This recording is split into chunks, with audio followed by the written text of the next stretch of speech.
इसीलिए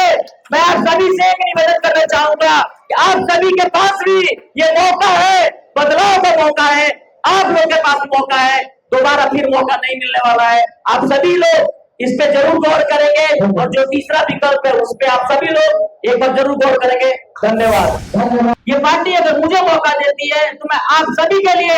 एक toll free number जारी करूंगा जिससे आप सीधे 24 घंटे मेरे से बात करके अपनी समस्या को रख सकते हैं। जिले में एक विद्यार्थी परामर्श केंद्र होगा, यानी जो भी बच्चा पढ़ना चाहता है, खेलना कूदना चाहता है, उसके अंदर टैलेंट है, प्रतिभा है, वो निखार नहीं पा रहा है, उसको निखारा जाएगा और वो जहां तक जाना चाहता है उसको ये सरकार ये मदद करेगी और उसको अपने अंतिम सीमाओं तक लेकर के जाएगी, ताकि पहले जैसे कहते थे कि एक बिहारी 100 बेमारी, वो नारा को फिर से लाया जाएगा और आप ही के बच्चे, आप ही के भाई, आप ही की बहन बाहर जाकर के इस बिहार का, इस बेतिया का, इस पश्चिमी चंपारण जिले का नाम रोशन करेंगे। मंच पर उपस्थित अतिथिगण महोदय, मीडिया बंधु, हमारे गार्जियन समान माता पिता और भाई बहन सभी को मैं प्रणाम करता हूँ। मेरा नाम आकाश कुमार है, यहीं का बगल का पिपरा, मैं वहीं का मूल निवासी हूँ और समय बहुत कम है इसीलिए ज्यादा नहीं मेन मुद्दों पे बात करूंगा कि अगर मुझे टिकट मिलता है, मुझे अगर आप लोगों का प्यार मिलता है तो मैं आप लोगों के बीच खड़ा रहूंगा और किस मुद्दों को लेकर खड़ा रहूंगा ये आप लोगों के बीच में जरूर मैं रखना चाहूंगा अपनी बात। सबसे पहले अंचल कार्यालय जो घुसखोरी का अड्डा बना पड़ा हुआ है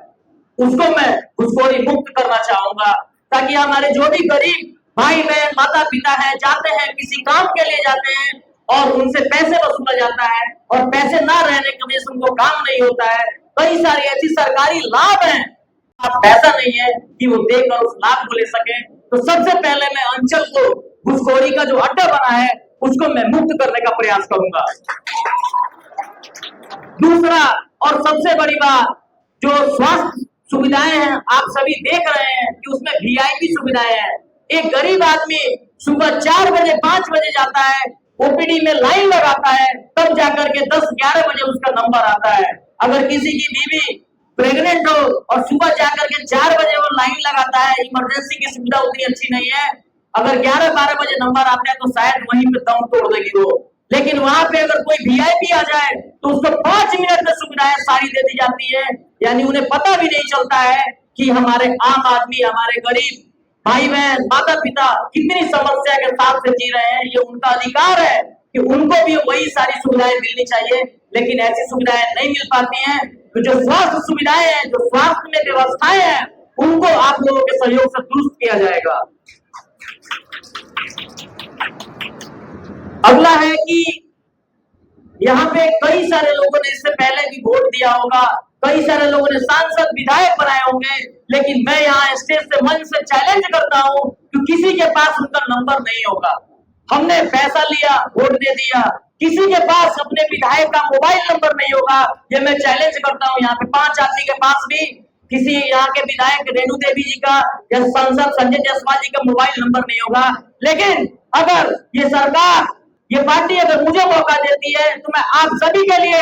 एक टोल फ्री नंबर जारी करूंगा जिससे आप सीधे 24 घंटे मेरे से बात करके अपनी समस्या को रख सकते हैं। 24 घंटे आपकी सेवा में हाजिर रहेगी। आपकी सेवा के लिए वो नंबर 24 घंटे, 12 घंटे की बात नहीं हो रही है, 24 घंटे आप डायरेक्टली उस पर कॉल करके किसी और से नहीं, मेरे से बात करके अपनी समस्या का समाधान मेरे को बता सकते हैं और उसका समाधान किया जाएगा। अगला और सबसे इंपॉर्टेंट कि मैं युवा हूं, आज युवाओं के अपने जिले में स्थिति इतनी दिन प्रतिदिन बदतर होती जा रही है कि अगर हम लोग फॉर्म भरते हैं, एक फॉर्म भरते हैं तो हम लोग को सेंटर कटिहार दिया जाता है, इसलिए ताकि गरीब का बच्चा यहाँ से कटिहार, सोचिए बिहार के इस छोर से कटिहार जाने के लिए कितने कम से कम 1000 रुपए की जरूरत पड़ेगी। रात भर एग्जाम के टाइम में ट्रेन में धक्के खा करके जाना पड़ेगा और फिर आदमी जब रात भर जगेगा तो सही से परीक्षा नहीं दे सकता है, इसलिए दूर भेजा जाता है ताकि गरीब का बच्चा कभी आगे नहीं बढ़ सके। इन सारी चीजों पे एक मुक्त की जाएगी और जिले में एक विद्यार्थी परामर्श केंद्र होगा, यानी जो भी बच्चा पढ़ना चाहता है, खेलना कूदना चाहता है, उसके अंदर टैलेंट है, प्रतिभा है, वो निखार नहीं पा रहा है, उसको निखारा जाएगा और वो जहां तक जाना चाहता है उसको ये सरकार ये मदद करेगी और उसको अपने अंतिम सीमाओं तक लेकर के जाएगी, ताकि पहले जैसे कहते थे कि एक बिहारी 100 पे भारी, वो नारा को फिर से लाया जाएगा और आप ही के बच्चे, आप ही के भाई, आप ही की बहन बाहर जाकर के इस बिहार का, इस बेतिया का, इस पश्चिमी चंपारण जिले का नाम रोशन करेंगे।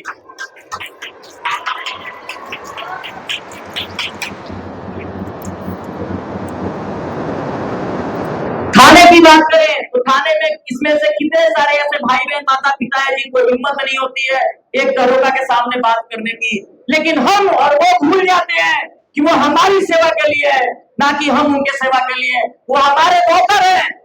वो हमारे नौकर है, हमारी सेवा के लिए। शायद अगर कोई दरोगा बोलता है कि मेरे सामने बैठ जाइए तो किसी की हिम्मत नहीं होती बैठने की इसमें, लेकिन मैं जितना आप लोगों से वादा करता हूं कि अगर मौका मिलता है तो इस चीज को जैसा है उसको तुरंत बदला जाएगा। वो आपकी सेवा के लिए है,